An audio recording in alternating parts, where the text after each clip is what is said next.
What is the single best season of children's TV ever produced? You might think it...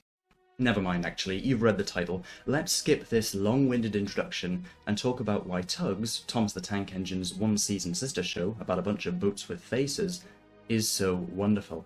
If you have no clue what TUGS is, this probably isn't the video for you, but if you want to know why TUGS feels so different, so far above its competition, then you're in the right place. Those 13 episodes had beautiful cinematography, incredible sets, and a musical score that puts others to shame. But its real strength, the single biggest secret to why TUGS has a dedicated online following to this day, was the mature, grounded, brilliant writing. Let's take the plunge into the genius writing of TUGS. I'll say it up front, the reason TUGS, and Thomas as well, resonate so much with so many people is because they had one common ingredient, and by understanding what that ingredient is, we can understand why these shows, supposedly just for kids, are so impactful to people of all ages. That secret ingredient is nuance. What exactly is nuance? Your dictionary will tell you it's a subtle difference in meaning, expression, or sound. So nuanced writing is writing with layers, complexity, depth. Nuanced stories aren't just black and white featuring one-dimensional characters, they have those different shades of meaning. TUGS, I would argue, had nuance in bucket loads, and that, more than anything else, is why it stands out. It's also why shows like TUGS have largely disappeared. Having nuanced writing means added complexity, and added complexity means that you trust your audience to handle it. And TUGS trusted its audience, even though the main target demographic was fairly young, in a way that very few modern kids' productions do. Let's take a look at two ways that TUGS' writing showed this nuance. Number 1. Nuanced characters. Most of us love TUGS for the characters. Top Hat, Zoran, that one guy at the big Boulder Rock company, I guess. This colourful cast has so much charm behind it. And even the characters we don't know as well, like Zach or Sally, or that one guy at the big Boulder Rock company, I guess, feel so real.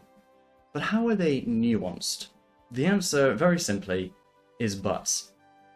Every character in this show has traits, but there are gaps in those traits. I don't mean inconsistencies here, like Edward being a wise, experienced engine but just really racist in this one episode. I mean little hints of nuance, where we see that even in a character's most pronounced and foremost characteristics, there are little subtleties. For a really obvious, simple example of this, take the whole moral of High Tide. Top Hat is obsessed with his appearance, but when someone is in need, he throws it all aside. Likewise, Zoran is constantly trying to defeat the stars, but when things are serious at the munitions dock, he backs up OJ when his gang start shouting him down. Shut it, the paddler's right. OJ is wise and usually has the solution to any problem the stars are facing, but his plan to ram the tramper in Trapped simply doesn't work. Moments like these stop Top Hat from being a simplistic, arrogant jerk. They stop Zoran from being a flat pantomime villain, and they stop OJ from being a get-out-of-jail-free card. Now, don't get me wrong, there are other kids' shows with good characters like this. Thomas is a brilliant example, and even as early as Season 1, we were seeing characters like Henry and Gordon having a similar depth of character. But what Thomas didn't do was extend that treatment to the side characters as much. Mavis is a good secondary character, one of my favourites in fact, and she has a nice arc across those first 7 seasons. But she doesn't have this kind of nuance, moments where she does something we wouldn't expect from her without breaking her character. We more or less know what's coming whenever she's present in an episode, same with Bertie, or Spencer, or Rhaenyra. There are some side characters who get a bit more variety, like Bill and Ben in Heroes, but they're the exception. TUGS, however, gave these non-absolute traits, I guess, to pretty much everyone who appears in more than one episode. Hercules is smart, but he can't explain the face of Neptune in Ghosts. Zip is a pretty pathetic guy, but he does want to help Warrior until Zug stops him. Izzy Gomez is always wanting a tow into port, but the one time he doesn't, he's a catalyst for the action of a whole episode. The best example of this, though, is Zebedee, because they do it twice with him. For the first 10 episodes of the 13, Zebedee's central character trait appears to be that of a bully, just like Zack. He blends right in with the rest of the Z-Stacks if you don't know what to look for. But that's subverted in High Winds, when we discover that he has a strong moral code and isn't as simple as we thought. The great thing, though, is that there's another twist within that. If you think Zebedee is Tencent's best buddy because of this, you can think again. He's not a total jerk, but he outright refuses to join the Starfleet. He's not a simple bully, but he's also not a simple good guy in disguise character. Man, I love Zebedee, and I think there are few characters more nuanced in TUGS than he is. As well as this genius way of fleshing out characters quickly and effectively, there are a couple of other ways the characters of TUGS make the world of Big City Port feel so alive. I mean, first off, there are so many of them. The show really is an ensemble piece, and even with just 13 episodes, we meet about 20 really memorable characters without the runtime ever feeling cluttered. Every character is pushed just the right amount. I'm so glad, for example, that we meet Bluenose before the events of Munitions. He really needs that setup in Regatta, because his actual character is so important to that later story.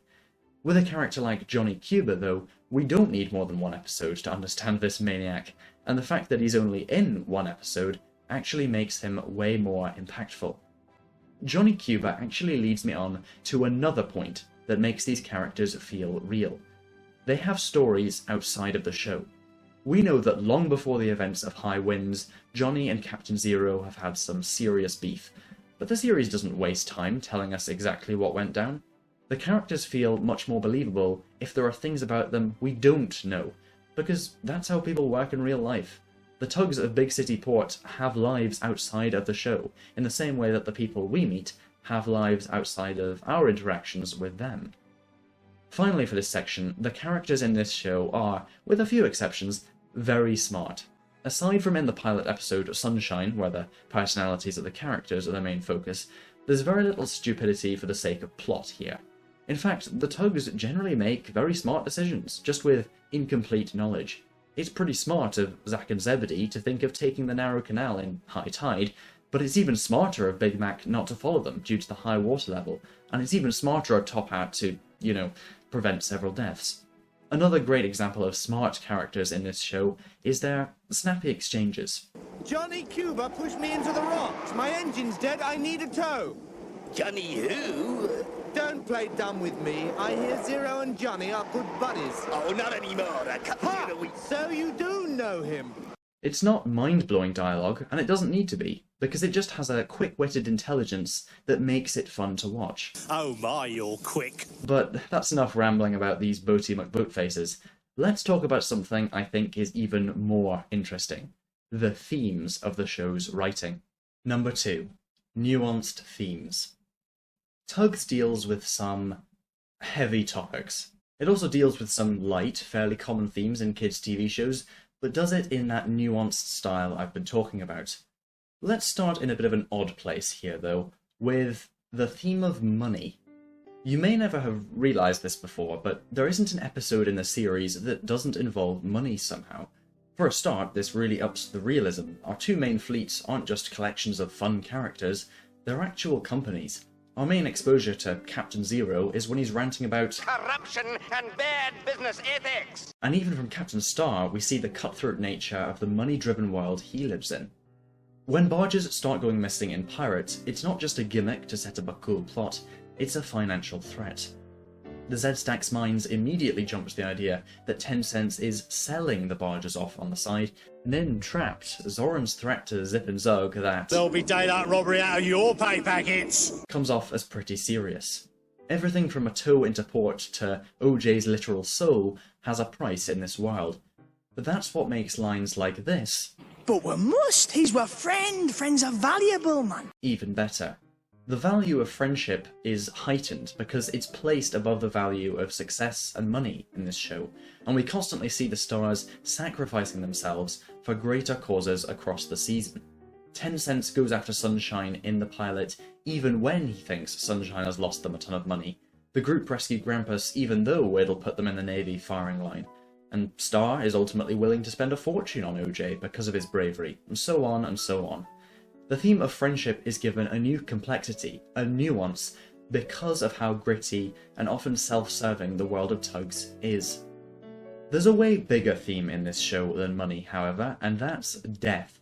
I find the way TUGS deals with death really fascinating. I mean, first of all, it does deal with death, a very rare move for a show about anthropomorphic vehicles. But more interestingly than that, the other show that does this, Thomas, does it in a very different way. In Thomas, the presentation of death is basically one huge existential crisis. Gordon is straight up told that he's the last member of his family, and that's distressing for him, understandably. But in TUGS, death is treated in a very different way. It's just part of life. These presentations of death can both be called dark, I guess, but they are so different. Thomas sees death as tragedy, TUGS sees it as normality. Big Mickey dies, and it's upsetting, but not world-ending. Cuba makes death threats casually. Boomer wishes for death with humour in his voice. Burke and Blair aren't the demons Ari and Bert are, they're just creepy businessmen providing a service. This is why Grampus can be so unflinching with lines like, They're going to blow me up today. In the world of TUGS, death is expected by all the characters. It's not presented as something surprising. You might think I'm going too deep here, but I would argue that the core philosophies of these two shows are completely different from each other because of this. And to be honest, I think I prefer Thomas in this regard, and I think it taps into the nature of death better than TUGS does. That said, TUGS' take on death is also very refreshing in a dark way. The final theme I want to focus on in this section is perhaps the most nuanced of all, and it's the simple message that life is complicated. We see this as early on as Pirate. Sea Rogue is put into this huge moral dilemma. He's working against our heroes and taking the bread out of their mouths, but how much of a choice does he really have? His uncle's going to die unless he keeps doing it. TUGS loved to play with perception like this, what the audience saw as right and wrong. An episode that goes further than this is Munitions, and I think to demonstrate this point I just need to play that stunning ending clip. The accident was caused by a few hasty words and bad temper. Orders may be orders, but they don't supersede common sense. Blue Nose was right in his way, as were 10 Cents and OJ right in theirs. But common sense from all three would have prevented the fire starting. Always respect fire. If you don't, it will destroy you, your surroundings, and your friends. What a moral. Quite aside from the killer line about fire, this underpins TUGS' radical complexity. There are situations where 2 or 3 parties can be in the wrong together. The munitions incident claims a life, but nobody is presented as solely responsible for that. I think the message that life is complicated is something not really pushed much in kids' media nowadays, but TUGS pushed it, because frankly, kids need to know it. Real life is not like a formulaic TV episode with mustached villains and saintly heroes. Life is complicated. Other amazing stuff. So, although those are my 2 main points, that TUGS had these nuanced characters and nuanced themes, there are a couple of other small things that go a long way in making those characters and themes work. First off, the voice acting. Okay, I'm cheating a little bit here because technically this isn't the writing of TUGS itself, but the voice cast in this show unlock the characters so well that I can't let it go unmentioned. Captain Star is such a brilliantly voiced narrator, and they also had real restraint in using him. In contrast to most of Thomas, he doesn't carry the action all on his own back. The characters are the ones doing the talking for the most part, and we learn so much about them through that. The entire climax of Ghosts, for example, goes by without a single line of narration. The TUGS themselves are also voiced with such brilliant range, a range of accents, a wonderful range of emotion, It's 10 cents! and also just their own little quirks. There are lines all over the place that aren't necessary, but make these conversations feel like conversations. Listen to the way the actors ad-lib and add little phrases in these lines, all from just the first episode. Come on! Poor little sunshine, just wasn't his day. No, it wasn't, was it? Hi, Warrior. Oh, Dunshes. Yeah, maybe I should go and try and find Sunshine. The characters also talk over each other sometimes, which again adds a complexity to the dialogue you don't find in many shows for adults in fact. Every voice actor gives their all here. Even much smaller roles like the Coast Guard, Scuttlebutt Pete, and Burke and Blair are some of my favourites. Moving on, I find it so amazing that these episodes flow as well as they do. If you don't know, the episodes of TUGS were originally filmed to 20 minutes and cut to 15 in order to fit restrictive TV airing slots. Episodes like Upriver in particular, which are really just one long sequence, work so well that I think we have to give the editing team props for not dumbing down the plot too much and holding on to that complexity even within those difficult time constraints. We have some of the 20-minute cuts and they are way better, but I think it's a miracle that the 15s are as good as they are. You might not have noticed this before, but TUGS has a few really great setups and payoffs across episodes. Sunshine's past working upriver is first mentioned in episode 1, but it's that experience that helps him and Tencent find the light barge in the final episode of the show. The demolition of buildings in Warrior are only necessary because of the events in Munitions. Big Mac is thanked for winning the Stars the Steel contract from another episode, and the list goes on. These episodes aren't quite a single flowing narrative like Season 1 of Thomas is, but they're not isolated from each other either. And the last additional note I have is a really simple one. TUGS is sincere. We've seen that it's masterfully complex and nuanced, but it never gets too self-aware. There's plenty of humour, but serious events like the munition fire or hostage situations are taken seriously. That ability to stop trying to make kids laugh and just to put a gripping scenario in front of them is something that, again, and I know I sound like a broken record here, I'm not seeing much of today. And this point brings us back to where we began. TUGS trusts its audience to understand nuance. While I do prefer classic Thomas as a unified whole, and while the lore of the Railway series can't be touched for quality, I think it's fair to say that TUGS is the best written single season of kids TV ever produced. This video is only the tip of the iceberg, but I hope you can see that there isn't really anything else quite like this talking boat show. Well, that was fun. I've wanted to do a TUGS-centric video for a long time now, and I hope you enjoyed this one. If you came for the video essay, by all means leave now, it's over. But for those of you who do actually follow my channel for some reason, I thought I'd finish with a quick update about where we are and where we're going. Basically, I am working on a huge project behind the scenes, and have been for many months. I do have one video I'm planning to upload before I reveal that, but things might slow down a bit over the next couple of months, with this huge project taking so much time, and there also being some pretty big exams coming up for me right now. This mystery project is so crazy that I'm actually thinking it might need a trailer, so keep an eye out for that as well. Thanks again for watching, and I'll see you next time.